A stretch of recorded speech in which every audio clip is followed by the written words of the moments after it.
ಇದೇ ಸಂದರ್ಭದಲ್ಲಿ ಏನಾಯ್ತು, ಈ ಬಿಜೆಪಿಯ ಸದಸ್ಯರುಗಳು ಕೂತಿದ್ದ ಕಡೆಯಲ್ಲಿ ಕೆಲವರು ಮೊಬೈಲ್ ಅನ್ನ ತೆಗೆದು ವಿಡಿಯೋ ರೆಕಾರ್ಡಿಂಗ್ ಮಾಡೋದಕ್ಕೆ ಶುರು ಮಾಡಿದ್ರಂತೆ.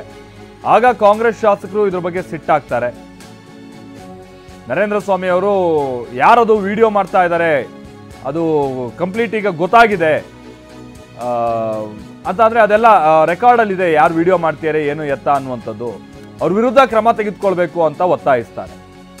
ಆಗ ಸ್ಪೀಕರ್ ಪೀಠದಲ್ಲಿ ಕೂತಿರುವಂತಹ ಶಿವಲಿಂಗೇಗೌಡರು ಯಾರು ಮೊಬೈಲ್ ತೆಗಿಬಾರ್ದು, ಚಿತ್ರೀಕರಣ ಮಾಡಬಾರ್ದು ಅಂತ ಸಿಟ್ಟಾಗಿ ಒಂದು ವಾರ್ನಿಂಗ್ ಅನ್ನ ಕೊಡ್ತಾರೆ. ಮೊಬೈಲ್ ಅಲ್ಲಿ ವಿಡಿಯೋ ಮಾಡ್ತಾ ಇದ್ದಾರೆ ನೋಡಿ, ಇಲ್ಲಿ ಮೊಬೈಲ್ ಅಲ್ಲಿ ವಿಡಿಯೋ ಮಾಡ್ತಾ ಇದ್ದಾರೆ, ಮೊಬೈಲ್ ಅಲ್ಲಿ ವಿಡಿಯೋ ಮಾಡ್ತಾ ಇದ್ದಾರೆ, ಮೊಬೈಲ್ ಅಲ್ಲಿ ವಿಡಿಯೋ ಮಾಡ್ತಾ ಏನಿದು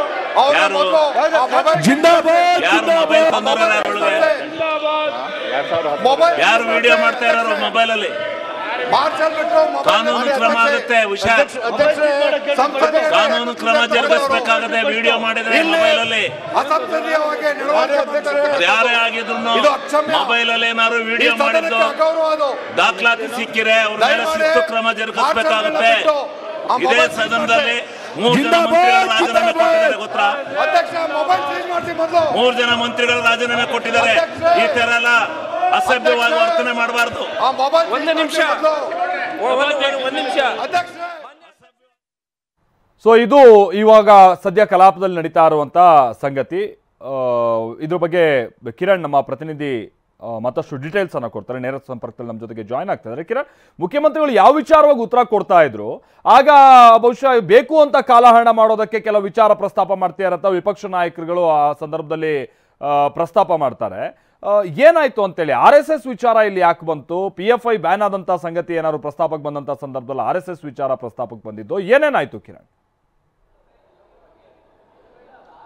ಮಲ್ತೇಶ್, ರಾಜ್ಯಪಾಲರ ಭಾಷಣದ ಮೇಲಿನ ವಂದನಾ ನಿರ್ಣಯದ ಕುರಿತಾಗಿ ನಡೆದಂತಹ ಚರ್ಚೆಗೆ ಮುಖ್ಯಮಂತ್ರಿಗಳು ಉತ್ತರವನ್ನು ಕೊಡ್ತಾ ಇದ್ರು. ಈ ಸಂದರ್ಭಕ್ಕೆ ರಾಜ್ಯದಲ್ಲಿನ ಕಾನೂನು ಸುವ್ಯವಸ್ಥೆ ವಿಚಾರವಾಗಿ ಚರ್ಚೆಯ ವೇಳೆ ಬಿಜೆಪಿ ಮತ್ತು ಜೆಡಿಎಸ್ನ ಶಾಸಕರು ಪ್ರಸ್ತಾಪ ಮಾಡಿದಂತಹ ಅಂಶಗಳನ್ನು ಸಿಎಂ ಅವರು ಉಲ್ಲೇಖವನ್ನು ಮಾಡ್ತಾ ಇದ್ರು. ಈ ಸಂದರ್ಭಕ್ಕೆ ಮುಖ್ಯಮಂತ್ರಿಗಳು ಬಿಜೆಪಿ ಸರ್ಕಾರದ ಅವಧಿಯಲ್ಲಿ ಮತ್ತು ಕಾಂಗ್ರೆಸ್ ಸರ್ಕಾರದ ಅವಧಿಯಲ್ಲಿ ಕಾನೂನು ಸುವ್ಯವಸ್ಥೆ ಯಾವ್ಯಾವ ರೀತಿಯಲ್ಲಿ ಇತ್ತು ಅನ್ನುವಂಥ ವಿಚಾರವನ್ನು ತುಲನೆ ಮಾಡಿ ಉತ್ತರವನ್ನು ಕೊಡ್ತಾ ಇದ್ರು. ಅಂದ್ರೆ ದರೋಡೆ, ಅತ್ಯಾಚಾರ, ರಾಬರಿ, ಕಳ್ಳತನ ಮತ್ತಿತರ ಪ್ರಕರಣಗಳು, ಈ ರೀತಿಯಾದಂತಹ ಪ್ರಕರಣಗಳು ಕಾಂಗ್ರೆಸ್ ಅವಧಿಯಲ್ಲಿ ಎಷ್ಟು ನಡೆದಿತ್ತು ಮತ್ತು ಬಿಜೆಪಿ ಅವಧಿಯಲ್ಲಿ ಎಷ್ಟು ನಡೆದಿತ್ತು ಅನ್ನುವಂಥ ಅಂಕಿಅಂಶವನ್ನು ಕೊಟ್ಟು ಇಲ್ಲಿ ಮುಖ್ಯಮಂತ್ರಿಗಳು ಉತ್ತರವನ್ನ ಕೊಡ್ತಾ ಇದ್ರು.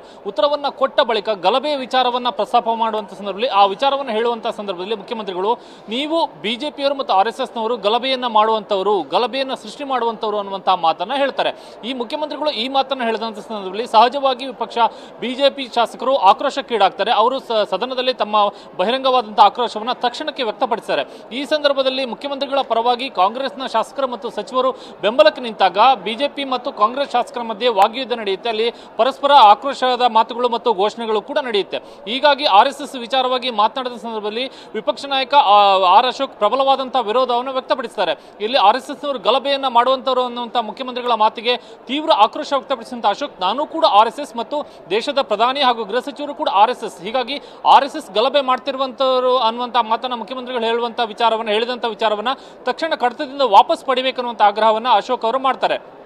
ಆದರೆ ಮುಖ್ಯಮಂತ್ರಿಗಳು ತಮ್ಮ ಮಾತಿಗೆ ಬದ್ಧರಾಗಿ ತಾವು ಹೇಳಿದಂಥ ಮಾತನ್ನ ಮತ್ತೆ ಮತ್ತೆ ಪುನರುಚ್ಚಾರ ಮಾಡಿದಂಥ ಸಂದರ್ಭದಲ್ಲಿ ಮತ್ತು ಕಡತದಿಂದ ವಾಪಸ್ ಪಡೆಯೋದಕ್ಕೆ ಮತ್ತು ತಮ್ಮ ಹೇಳಿಕೆಯಿಂದ ವಾಪಸ್ ಹಿಂದೆ ಸರಿಯೋದಕ್ಕೆ ಅವರು ನಿರಾಕರಣೆ ಮಾಡಿದ ಸಂದರ್ಭದಲ್ಲಿ ಸಹಜ ಬಿಜೆಪಿ ಶಾಸಕರ ಆಕ್ರೋಶ ಕೂಡ ಜೋರಾಗುತ್ತೆ. ಈ ಸಂದರ್ಭದಲ್ಲಿ RSS ಗಲಭೆ ಮಾಡಿದಂತವರು ಅನ್ನುವಂತಹ ಮುಖ್ಯಮಂತ್ರಿಗಳ ಮಾತಿಗೆ ಪ್ರತಿಯಾಗಿ ನೀವು ಕಾಂಗ್ರೆಸ್ನವರು PFI ಏಜೆಂಟರು ಅವರು ಹೇಳದಂತೆ ಮಾಡಿದಂತವರು ಮತ್ತು ಪಾಕಿಸ್ತಾನದ ಏಜೆಂಟರು ಅನ್ನುವಂತಹ ಮಾತನ್ನ ಹೇಳೋದಕ್ಕೆ ಶುರು ಮಾಡ್ತಾರೆ. ಹಾಗಾಗಿ ಈ ವಿಚಾರವಾಗಿ ಕಾಂಗ್ರೆಸ್ ಮತ್ತು ಬಿಜೆಪಿ ಶಾಸಕರ ಮಧ್ಯೆ RSS ಹಾಗೂ PFI ವಿಚಾರಗಳು ಪ್ರಸ್ತಾಪವಾಗಿ ಇಲ್ಲಿ ಗದ್ದಲ ಉಂಟಾಗಿ ಇನ್ನೂ ಕೂಡ ಗದ್ದಲ ಮುಂದುವರಿತಾ ಇರುವಂತದ್ದು. Maltesh, thank you Kiran.